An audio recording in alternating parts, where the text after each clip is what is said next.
চীনের মতো এশিয়ার পরাশক্তির বিপক্ষে মাত্র 2-0 গোলে হার। কিন্তু স্কোর লাইন এক জিনিস বললেও মাঠে বাংলাদেশ দেখিয়েছে অন্য গল্প। সাহস, লড়াই আর আত্মবিশ্বাস। এশিয়ার অন্যতম সেরা দল চীনা ওমেন্স ন্যাশনাল ফুটবল টিম এর বিপক্ষে বাংলাদেশ ডিফেন্সিভ ভাবে ছিল সংগঠিত, কাউন্টার অ্যাটাকে ছিল গতি, মনোবল ছিল অটুট। হারলেও সম্মান জিতেছে লাল সবুজ। চীনের কোচ ও খেলোয়াড়রাও ম্যাচ শেষে বাংলাদেশের সাহসী পারফরম্যান্সের প্রশংসা করেছেন। এই লড়াই প্রমাণ করেছে বাংলাদেশ শুধু অংশ নিতে আসেনি, লড়তেও এসেছে। এখন প্রশ্ন একটাই, পরের রাউন্ডে যেতে হলে কি করতে হবে? এবার সামনে দুই বড় challenge, north Korea women's national football team, Uzbekistan women's national football team.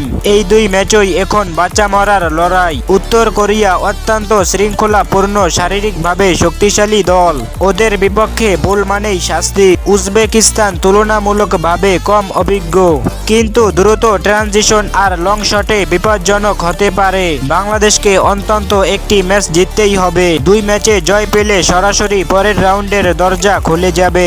এক জয় ও এক ড্র হলেও গোল ব্যবধান গুরুত্বপূর্ণ হবে। মানে শুধু লড়াই নয়, এবার গোল চাই, ফলাফল চাই। ডিফেন্সে চীনের ম্যাচের শৃঙ্খলা ধরে রাখতে হবে, মিডফিল্ডে বল কন্ট্রোল বাড়াতে হবে, আর ফরওয়ার্ডদের সুযোগ পেলেই নির্ভুল ফিনিশিং করতে হবে।